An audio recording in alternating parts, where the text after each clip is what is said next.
Well, hello. I'm Wendy Rose Williams, and I have the spiritual gift of helping people release energy that no longer serves them, whether it is physical or emotional pain, anxiety, depression, or just feeling stuck and like you cannot get life out of second gear as you can't shed the issues that are just holding you back, some of which you may be aware of consciously. And some you're not consciously aware of because there's certainly a lot of impact from the subconscious as well as from the unconscious. So I'm here to talk with you today about one of my favorite topics. I get so many questions regarding, do animals reincarnate, and what have I experienced with that? What are my beliefs in that area? What have I seen with that? My belief is yes, animals absolutely can and do choose to reincarnate just like we do as humans. I believe animals have a soul. I believe that they have a shorter lifespan because they've got those huge, big hearts, especially dogs. And they just don't need a lot of reminders of how to return to love and to open their hearts. So I specifically wanted to talk with you today about a new um, a new experience that I'm going through with a feral cat colony where I am living. And I live in a 55 plus gated community in Spokane Valley, Washington. I'm in Eastern Washington in the Pacific Northwest of the US. And I just moved here recently in April. So it's been a couple of months. And what came to my attention in a really interesting way to the reality that we have a feral cat population explosion going on here was a female kitty, a Siamese beautiful cat, gave birth underneath my shed. And she gave birth to three kittens, and I started seeing them when they were maybe 4, 5, 6 weeks old. I mean, they were literally just outside my bedroom, which is where the shed is located. And I was trying to keep my dog away from them. Henley, my dog, alerted me to them first. I knew there was likely some sort of animal underneath the shed because Henley was really interested in just sniffing and going around the shed all the time. So I was hoping there wasn't a skunk or a porcupine or something underneath there. But what it turned out to be was a mama kitty had burrowed in to give birth to her kittens. And oh my goodness, what a place to do it. But she just didn't have any choice. She didn't have a home. And so that's what first drew my attention to this. And as I watched her with the kittens and observed them and kept my dog away from them, I did choose to put out a pet bowl for them so that they'd have clean running water. And I did choose to put out kitten chow for them after having made some phone calls to different local humane societies in different places, trying to figure out what were my resources, what was the right thing to do, how could I best get these cats some help?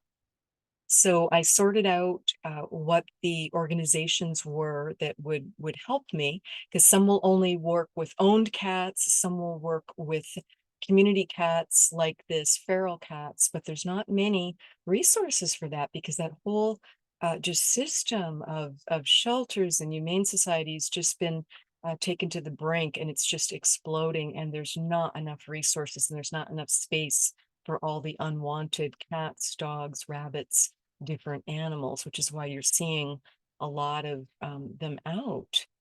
So,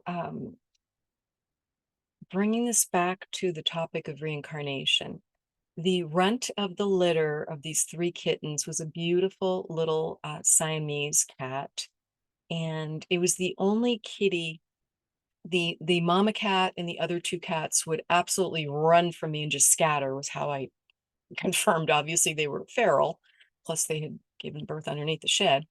And no collar, just kitties looked rough, so I knew they were living outdoors. But the littlest one, the smallest one, who was also a Siamese, his siblings were a white one and a calico. um it felt like he, and I didn't know if it was a he or she, was just coming toward me at times and just interested. And I locked eyes with it one time when I was out there just quietly trying to refill the water bowl. And I got such a jolt of recognition that surprised me.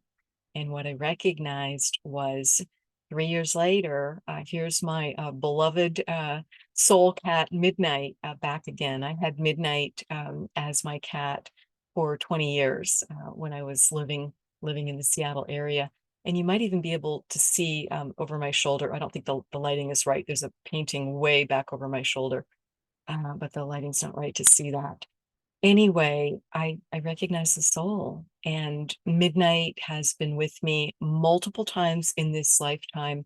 Three black cats in a row, dating all the way back to when I was in grade school, as well as the same soul as my parents' dog when I was born, and has also been with me in other lifetimes. So I have just direct experience, confirmation from all kinds of different pet communicators, spiritual teachers, healers, psychics.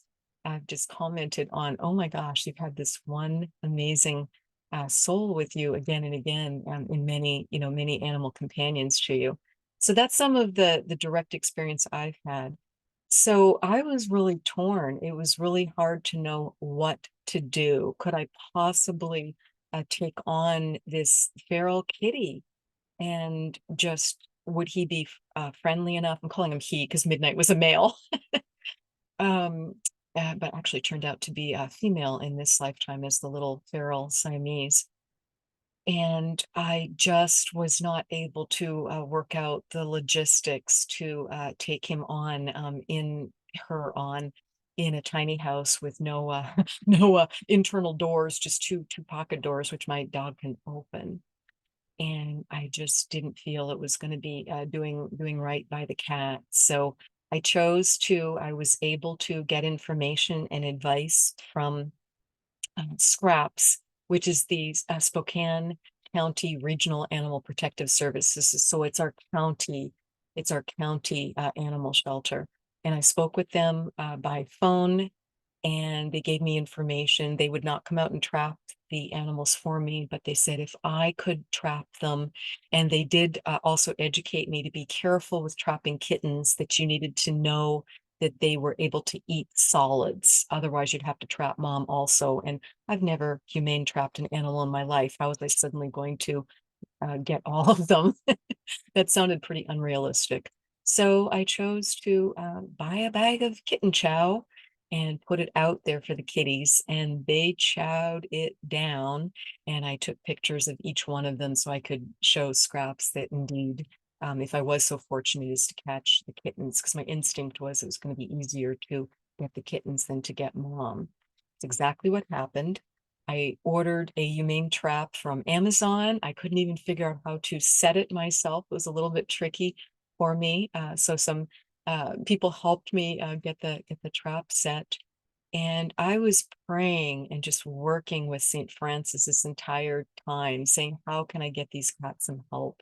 Because I knew that's why Midnight was back again. It took me a couple of weeks to realize that, because at first I thought I was meant to literally rescue the kitty and bring him into my home.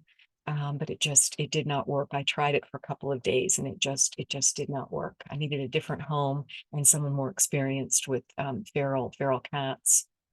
And what I also learned was if you can get kittens in this sort of situation when they're between about 6 weeks old, when they're typically able to eat solids on their own and don't need mom there for nursing, and before they're 12 weeks old. So there's this window of time when it's just the best time if you're able to humane trap them and get them some help.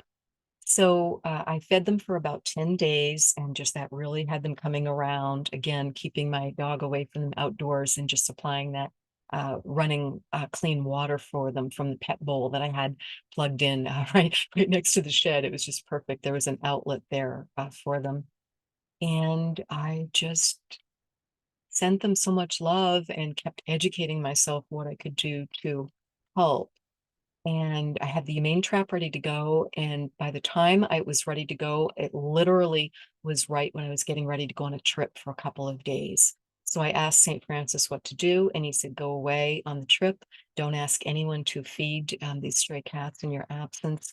That's going to be actually kind of perfect. And then put tuna fish, a bowl of tuna fish, fresh tuna fish in there, and a bowl of water, and I will help you get those kitties some help. So it's exactly what happened. And I read up on when to put it out and decided to put the trap out in the evening. Cats are most active in the evening, and then in the early morning, and then they're hiding during the day, and they're active at night when there's not as many people around, and they're just naturally nocturnal. As anybody knows who's had a domestic cat race on through their bedroom at 3 in the morning, they're naturally can be quite nocturnal. And I had the great good fortune to humane trap all three of the kittens on my very first attempt. So thank you, St. Francis. Because believe me, that was not me. And I then took them and I called at the opening phone hours for scraps, which was 10 a.m. I already knew that ahead of time and said, hey, I've got three kittens in a trap. At what time can you give me an appointment today? Because that was what I had been told that the system was. So they gave me an appointment for that day to go to animal intake and to bring them in and get them help. And my goal was to get whatever vet care that they could get and hopefully get them foster to adopt. So that is exactly what happened with some time delay, because I also learned that they had to be 2 pounds in weight to be able to spay and neuter them and give them their core vaccines. And these kittens were littler than that. But they were taken in into intake, and I was just so happy to be able to do that. So the story just gets better because one of my neighbors saw my humane trap and asked me about it and asked what I was doing and was I trying to help the stray cats. Because I had been catching on. At first, when I moved in, I thought, oh, people just have indoor, outdoor cats here. I'm not used to that. Seeing so many of them, and must be because I'm in a gated 55 plus community, and it's quiet. There's not a lot of traffic in here. So I was thinking it was people's pets. But then I did start noticing, wait a minute, these cats seem uber shy and skittish, and a lot of them don't look in good condition. So then my brain was starting to put it together. What this really was a feral cat situation. So the neighbor that noticed my humane trap did the perfect thing, and he connected me with two other neighbors who also wanted to figure out what to do and how to help the cats. So we had a half-hour meeting. I had never met them before. We had a half-hour meeting, and when things are meant to go and just flow, oh my gosh, they just flow. So we figured out an approach, we assessed resources, who was going to do what. And in addition to my one humane trap, we pretty quickly were able to borrow three more because there was such a large number of cats here that one trap was not gonna do it all. So one gal got really good at setting up the humane traps and figuring out where to put them, how to bait them, and is maintaining them because they need some fussing and fiddling and maintaining each time after you've had a cat in that trap. And we started the very first three kitties that I trapped right outside my house, just a few feet away, was August 12th. It's now September 10th, so just under a month. We have now successfully humane trapped 29 cats. We did it by going door to door, and we didn't have a website or an email address for the entire community of 60 homes. So we chose to go door to door, and we put together a flyer and let people know what we were doing and what was happening, and that we were going to try and humane trap as many of these kitties as we could to get them some help, to get them spayed and neutered, to get them their core vaccines.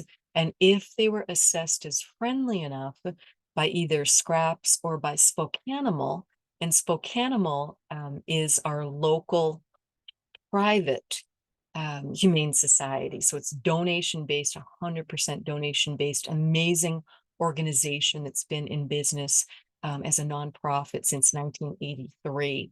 and doing incredible work. So we started taking the cats to Spokane because one of my neighbors, my wonderful neighbors, had a connection there because she had actually worked there and had been a volunteer there for many years. So she knew that system very well. So we just started putting together our resource list of where we could get these cats some help. And I had also found Pet Savers, and everyone's got these different local organizations around them. Some of them are national. Pet Savers has many, many locations. What they are is a low-cost spay neuter clinic and vaccine clinic. They don't do any housing or fostering or adoptions or any type of shelter work, but they're a low-cost vaccine and spay and neuter clinic. So that also became an important resource for us that we sometimes use. Because when you have a cat in a humane trap, you've got to get it care right then and there. It cannot be in that trap for very long because it's not a happy cat, and it needs vet care. So that's how this all just started blossoming. And I really want to thank my cat Soul, my cat who was Midnight, who was Flipper before Midnight, who was Samantha before that. That's my three black cats, and it was Max, my parents' dog when I was a child, because that amazing Soul brought this to my attention that there was a feral cat colony here that needed assistance and wanted me to get directly involved. And what a way to bring it to my attention and push me to get involved than to have this be literally right on my doorstep like this. And thank you to Henley, who's sleeping on my right side here. You can't see her off camera, my dog, because she brought it to my attention too. So our statistics are we have humane trapped 29 cats in a month, which is just a crazy number. So that just tells you how many of them are out there. And this cat colony came about because a former neighbor unfortunately released, dumped, whatever term you want to use, her own 6 unaltered cats. So this program, or this, it's not a program, this issue, this challenge, this problem, then all came from those 6 cats breeding. And within 18 months, I would say, originally I was estimating there were 50 to 60 here, but now that we've trapped 29 in a month, I think there's many, many more than I originally estimated, because it's really hard to estimate. So here's the good news. We have been able to get 19 of them out of that 29 away from here. Most of them were little kittens that were deemed friendly enough that they could be socialized and that caring fosters could work with them and get them ready for adoption. And they would be spayed and neutered and get their vaccines from either Scraps or from Spokane in Spokane Valley, Washington. So I am thrilled with that. 9 of them, we had to do the best practice of what if they're not friendly, if they're too feral, we still are able to get them spayed and neutered and vaccinated. And their lifespan is only about 2 years as a feral because it's rough out there and they just don't have consistent food, water, shelter. And Spokane gets very hot. It was 108 degrees, the hottest day of the summer in July. And it can get down to 25, 30, 35 below occasionally. So that's just extreme temperature. And there's just so many other issues with these cats fighting, trying to get food, territory, whatever else is going on. So 9 of them, we had to do the best practice of trap them, neuter them, and then release them back exactly where we found them, as that's just their best chance for the rest of that short lifespan.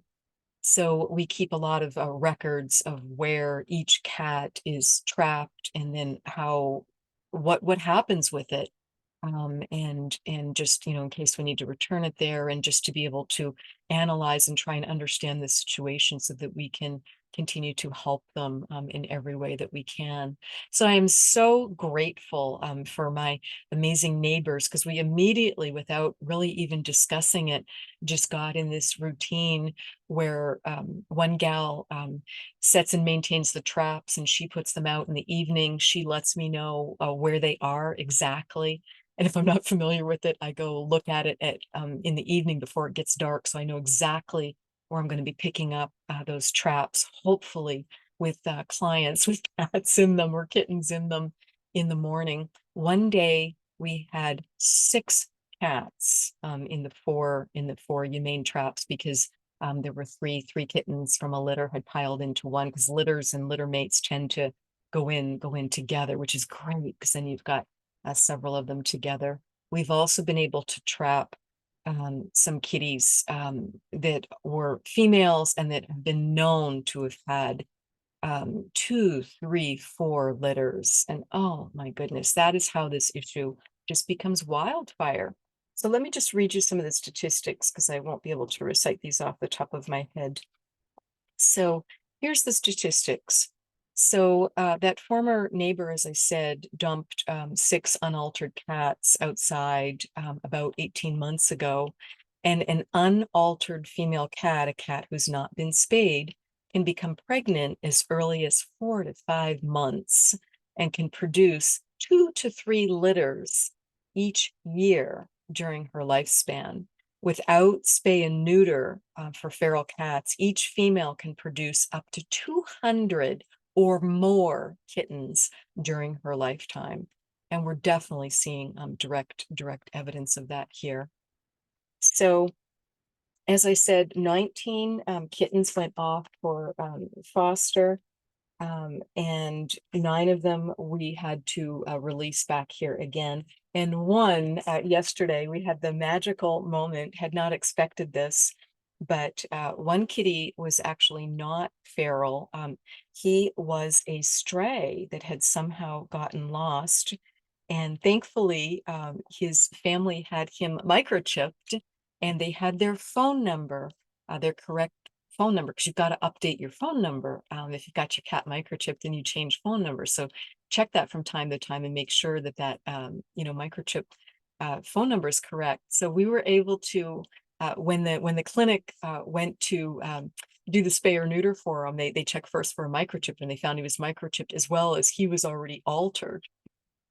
And so they provided the phone number to us to call the family. And Kitty's been on the lam.